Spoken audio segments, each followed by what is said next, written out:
नमस्कार. आज आपण संपूर्ण कटिंग एकाच व्हिडिओमध्ये बघणार आहोत. काही त्यांची कमेंट होती की बाहीचा व्हिडिओ तुम्ही टाकत नाही किंवा बाही घडीचं माप सांगत जा.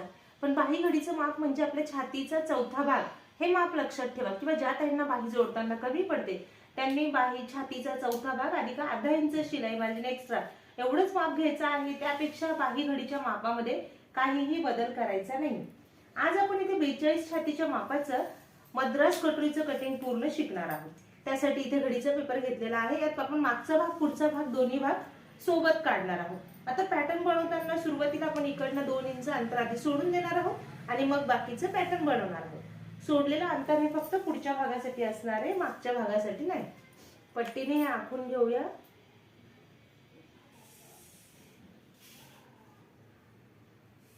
पॅटर्न बनवण्याची ही अगदी सोपी पद्धत आहे. पॅटर्न मधला किचकटपणा सगळा काढून टाकलेला आहे. तुम्हाला पेपर पॅटर्न बनवताना कॅल्क्युलेशन कुठेही करायचं नाहीये. इथे आता आपण घेणार आहोत ब्लाऊजची उंची. तुमची जी ब्लाऊजची उंची असेल, उंची अधिक 1 इंच शिलाई मार्जिन. आता 1 इंच शिलाई मार्जिन एक्स्ट्रा का घेतो आपण? खालच्या फोल्डसाठी आणि वरती शोल्डरच्या जॉईंटसाठी. तर शिवण्यासाठी आपण ज्यावेळेस ब्लाऊजचं शिवण करतो अर्धा इंचापेक्षा कपडा जास्त दाबण्याची काही गरज नाही. पाव ते अर्धा इंच शिवण्यासाठी कपडा आपल्याला दाबायचा आहे. त्यामुळे इथे ब्लाऊजची उंची 14 इंच आहे. 1 इंच शिलाई मार्जिन ऍड केलं 15 इंच. त्यानंतर सगळी शोल्डर मुंड्याची माप आपल्याला चार्ट नुसार घ्यायची आहे. शोल्डर आपण घेणार आहोत 6 इंच. हे अंतर पट्टीने जोडून घेऊया आणि मुंडा घ्यायचा आहे 6.25 इंच. हे 6.25 इंचाचं मार्किंग आहे. हे अंतर पट्टीने जोडून घेऊया. त्यानंतर आपल्याला इथे घ्यायचं आहे छातीचा चौथा भाग अधिक 2 इंच शिलाई मार्जिन. कपडा कमी असेल तर तुम्ही 1.5 इंच शिलाई मार्जिन घेतलं तरी चालेल. आता हे 42 छातीचा आहे त्यामुळे छातीचा चौथा भाग आला 10.5 इंच आणि इथे पुढे शिलाई मार्जिन घ्यायचं आहे. मी इथे 1.5 इंच शिलाई मार्जिन घेतलेला आहे. 2 इंच घेतलं तरी चालतं, 1.5 इंच घेतलं तरी चालतं आणि सरळ हे अंतर खाली जोडून घ्यायचं. कमरघेराचं अंतर घेण्याची गरज नाहीये आणि जर खूपच छातीपेक्षा कमरघेर कमी असेल तर कमरघेराचा चौथा भाग अधिक 2 इंच शिलाई मार्जिन असं माप इथे आपल्याला घ्यायचं आहे. त्यानंतर आता आपल्याला द्यायचे मुंढ्याचे आकार. मुंढ्याचे आकार देताना ह्या पॉइंट पासून बाहेरच्या बाजूला 1.5 इंचावर मार्किंग करायचं आणि मागच्या मुंड्याचा आकार द्यायचा आहे. हे 1.5 इंचाचं मार्किंग केलं. आकार देताना हे पॉइंट मॅच करायचा आहे. हे फिटिंगचा पॉइंट असणार आहे, हा सेंटर पॉइंट आणि हा वरती शोल्डरला जोडायची जागा. हा झाला आपला मागच्या मुंड्याचा आकार.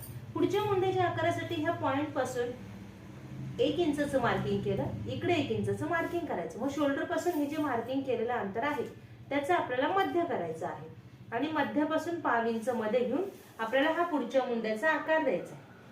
मुंड्याचे आकार देण्याची ही अगदी सोपी पद्धत आहे. हे झाले दोन्ही मुंड्यांचे आकार घेऊन. त्यानंतर आपण गळाखोली घेणार आहोत 2.25 इंच. गळ्याची उंची आपल्या आवडीनुसार घ्यायची आहे. उंची अधिक अर्धा इंच शिलाई मार्जिन. 5.5 इंचाचा गळा आहे, अर्धा इंच शिलाई मार्जिन ऍड केलं 6 इंच. पट्टीने हा बॉक्स तयार करून गळ्याला आकार देऊन घ्यायचा. गळ्यांचे आकार तुम्ही तुमच्या आवडीनुसार बनवू शकता. इथे कोपऱ्यात गळ्याला आकार दिला. त्यानंतर आता इथे योगपट्टीसाठी 2.5 इंचाचं मार्किंग करायचं. या पॅटर्न मध्ये योगपट्टी निघत नाही. योगपट्टी आपल्याला सेपरेट काढावी लागते. मग तुम्ही योगपट्टीचं कटिंग डायरेक्ट कपड्यावर केलं तरी चालेल. 4 आणि 3 इंचाच्या योगपट्टीचं कटिंग करायचं आहे. 4 इंचाची बाजू आपल्याला काच बटन पट्टीच्या बाजूकडे, तेही आज आपण बघणार आहोत. हे झालं योगपट्टीचं मार्किंग. त्यानंतर आपल्याला ही जी मधला पॉइंट आहे, मधल्या पॉइंट पासून आपल्याला इथे घ्यायचा आहे छातीचा 10वा भाग. छातीचा 10वा भाग येणार आहे 4.25 इंच. हे 4.25 इंचाचं मार्किंग केलं.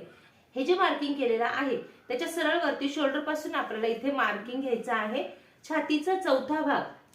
छातीचा चौथा भाग अधिक अर्धा इंच किंवा 1 इंच. आपला टक्स पॉइंट आपल्याला हा ठरवायचा असतो.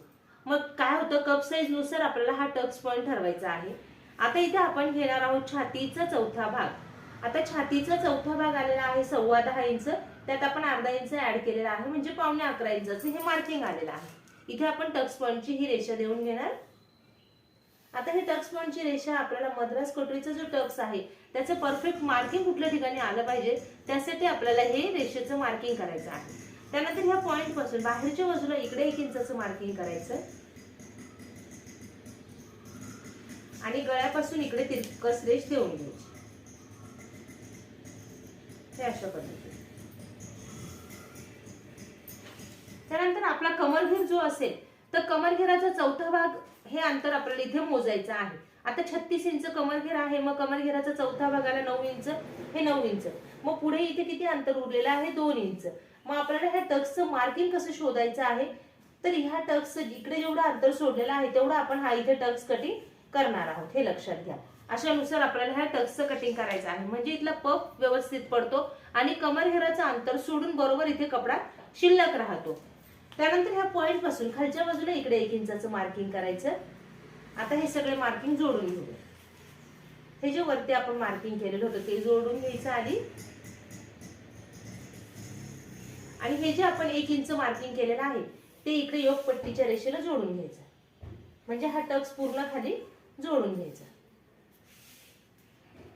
आता हा टक्स ज्यावेळेस आपण शिवण करणार, शिवण करताना बरोबर असंच यावा त्यासाठी एक्स्ट्रा कपडा आपल्याला इथे कटिंग करून घ्यायचा.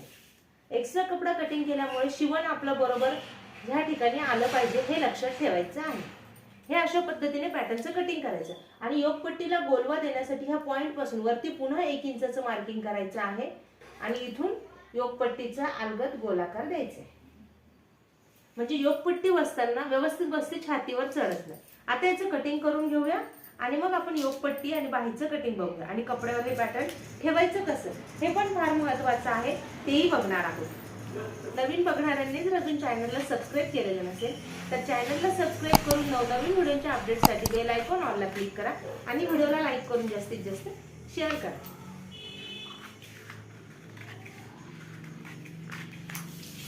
तुमचं पेपर पॅटर्न परफेक्ट तर तुमचं ब्लाऊज परफेक्ट असणार आहे, त्यामुळे पेपर पॅटर्न अगदी बरोबर करा.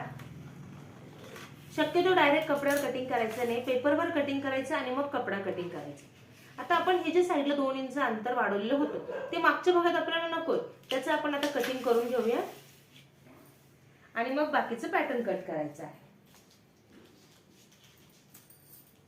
हे आखून घेते 2 इंच.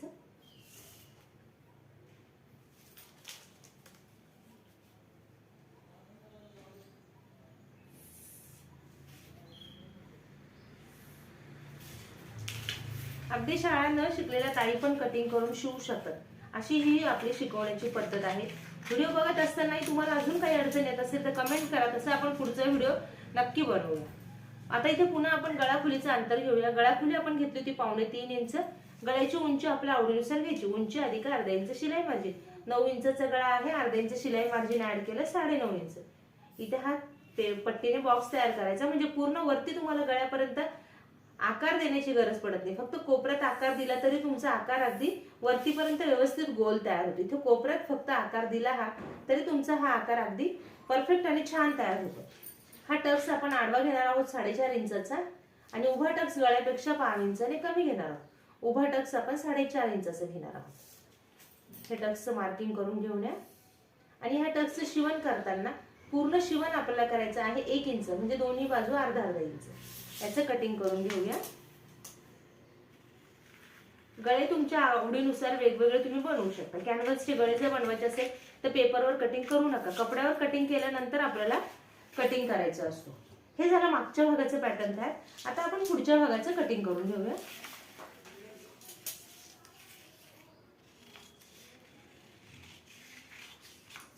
गळ्याचा आकार कापूया.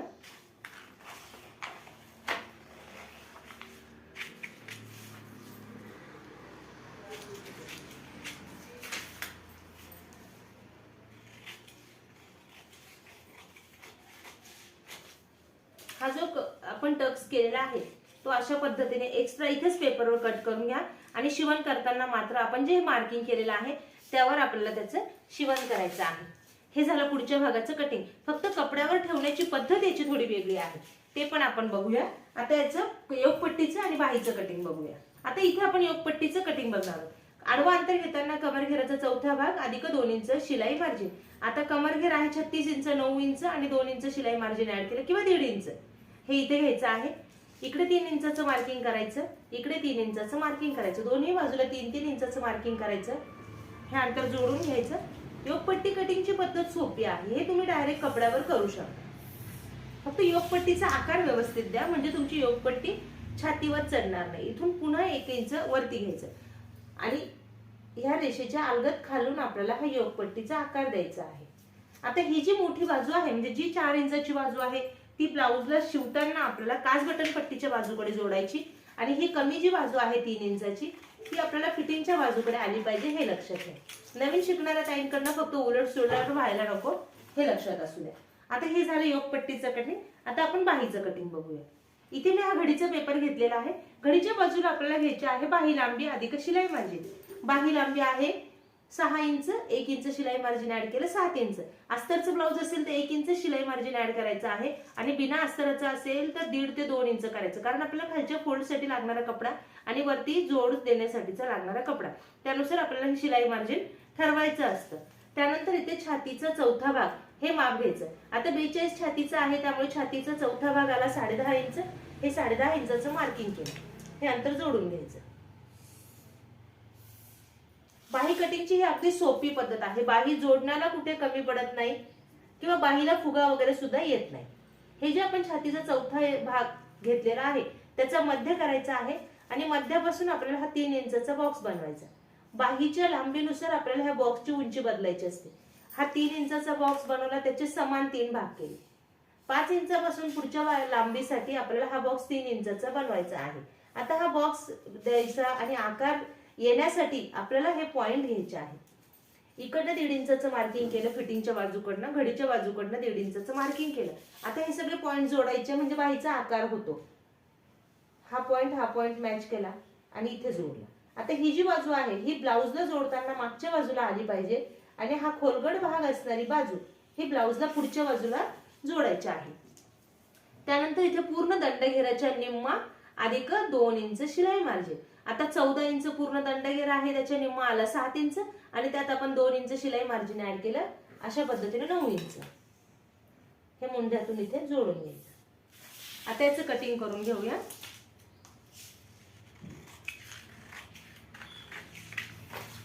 दोन्ही घडीचेच आपण कटिंग पहिले करून घेणार, मग त्यानंतर पेपर उघडून घ्यायचा आणि एकाच बाजूला हा आकार कट करायचा आहे. आता ही जी खोलगट बाजू आहे ती ब्लाऊजला पुढच्या बाजूला जोडायची, हे लक्षात ठेवा. हे जर तुम्ही मागे पुढे उलट सुलट केलं तरी तुमचं ब्लाऊज बिघडू शकतं. इथे सेंटरला नॉच देऊन घ्यायचा. नवीन शिकणाऱ्या त्यांनी शोल्डरच्या मध्यापासून ही पुढची बाजू आणि ही मागची बाजू अशा पद्धतीने शिवण केलं तरी चालेल, किंवा मागच्या भागापासून शिवण करत पुढच्या भागाला आले किंवा पुढच्या भागापासून मागच्या बाजूला गेले, कशाही पद्धतीने तुम्ही बाहीचं शिवण जॉईन करू शकता. हे झालं आपलं बाहीचं कटिंग तयार. सेम अशाच पद्धतीने हे संपूर्ण ब्लाऊजचं कटिंग करा. अजून तुमच्या काही अडचणी असेल तर कमेंट करा. याला तुमच्या आवडीचे अजून वेगळ्या प्रकारचे तुम्ही बाही लावू शकता. सर्व प्रकारच्या बाहींचे व्हिडिओ आपल्या युट्यूबला अपलोड आहेत, त्यानुसार ब्लाऊजला बाही लावा आणि तुमच्या मापाचं सुंदर असं ब्लाऊज शिवा. धन्यवाद.